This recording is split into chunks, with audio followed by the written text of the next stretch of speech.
Bonjour, bienvenue à tous, bienvenue au sommet de la transformation durable, édition 2025. Avec nos invités, on s'intéresse à ce sujet biodiversité au-delà du carbone. Effectivement, la biodiversité, on en parle de plus en plus, surtout de l'effondrement de la biodiversité. On a des solutions. On est ravis d'accueillir Juliette Leclerc. Bonjour Juliette. Bonjour. Vous êtes directrice conseil chez Reset. À vos côtés, Marianne Louradour. Bonjour Marianne. Présidente de CDC Biodiversité. Et enfin, Olivia Conny-Lacoste. Bonjour Olivia. Vous êtes directrice RSE chez Bouygues Immobilier et également présidente du CIBI, Conseil international biodiversité immobilier. Voilà. Pour poser le contexte, je m'adresse à vous, Juliette Leclerc.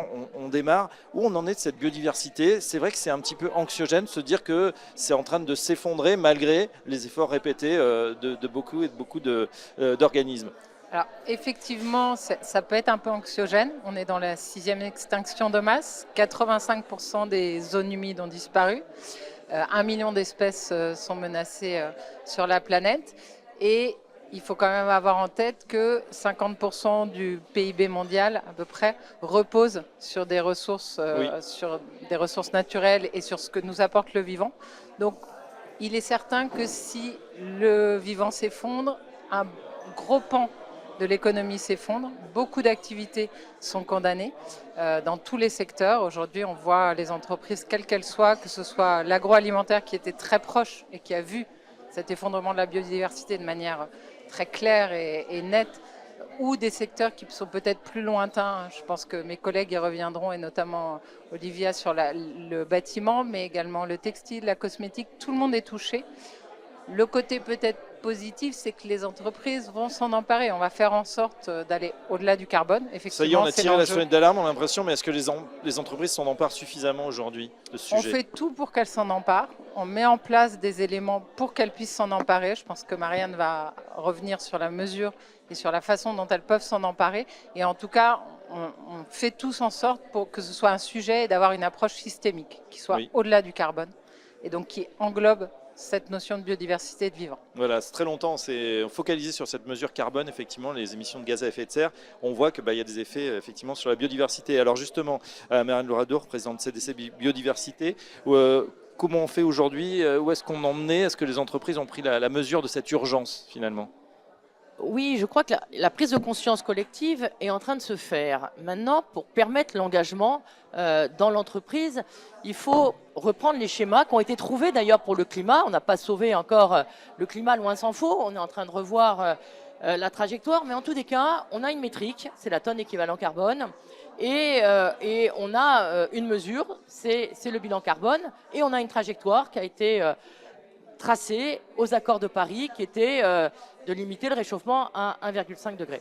On est en train d'inventer cela en Europe et il faut mettre en place exactement la même chose. C'est-à-dire qu'il faut qu'il y ait une trajectoire.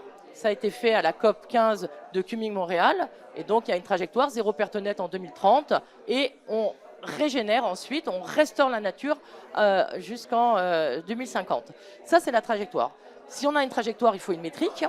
Les Hollandais ont trouvé la métrique, ils ont su convertir des pressions en une unité de mesure, la MSA, Mean Species Abundance. C'est celle qu'on a pris à CDC Biodiversité pour faire notre outil de bilan biodiversité, le Global Biodiversity Score, qui mesure une chaîne de valeur en scope 1, 2, 3 dans cette métrique.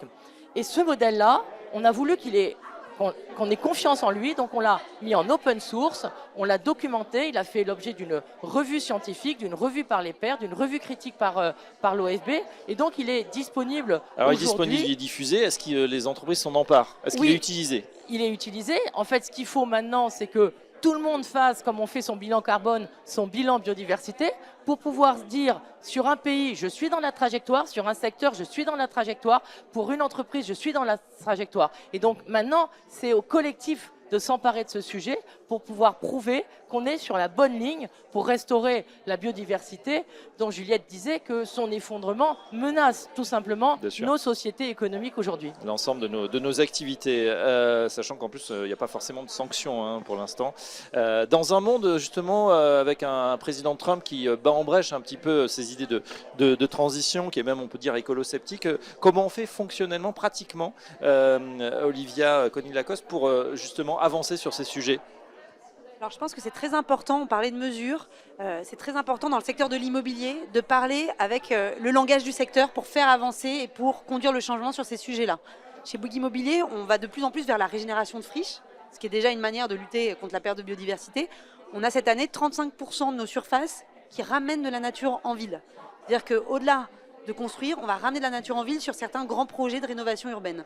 Et puis, les questions qu'on s'est posées, c'est comment, sur un bâti et sa parcelle, on met en place des mesures très concrètes pour pousser les équipes à mettre en place une démarche très vertueuse de retour de la nature en ville aussi à cette échelle-là. Et donc 3 actions qu'on met en place partout chez Bouygues Immobilier. Un diagnostic écologique du foncier au départ sur nos sites. Oui. Une mesure de la proportion de végétal et de perméables sur nos opérations, à la fois au sol, au mur et en toiture. Ça s'appelle le coefficient de biotope par surface. Et il sera bientôt harmonisé à l'échelle de la France. Heureusement, on commence à avoir un langage commun. Et donc, on pousse toutes les équipes à avoir des scores intéressants de ce point de vue-là. Végétaliser les toitures, libérer de l'espace au sol, d'imperméabiliser les parkings, par exemple. Et puis, une fois qu'on fait ça, mettre en place quelque chose de qualité, un jardin signature, pourvoyeur de biodiversité, mais aussi de rafraîchissement. Et on l'a dit pendant la conférence, je pense que c'est extrêmement important de considérer aussi la biodiversité comme une solution au dérèglement climatique, une solution au réchauffement concret, aux aléas climatiques concrets. Infiltrer mieux l'eau à la parcelle, et ben c'est lutter Bien contre sûr. les inondations. Et puis créer des jardins ou des taux de canopée sur nos quartiers, c'est aussi donner de la fraîcheur à leurs habitants. Oui. Et juste pour terminer, quand on a vraiment des opérations emblématiques, on peut aussi utiliser des labellisations. Je vous parlais du CIBI, il y a la labellisation Biodiversity, qui elle met en mouvement l'équipe dès le départ en mettant un écologue, le médecin généraliste de l'écologie, dans les équipes, et qui va permettre aussi d'avoir une mesure du potentiel écologique du projet et d'essayer de l'améliorer tout au long, au bénéfice du client final. Merci à nos experts du jour, Juliette Leclerc, Reset, Marianne Loradour, CDC Biodiversité et Olivia Conny-Lacoste, Bouygues Immobilier. Et à très bientôt, mesdames, sur Bismart.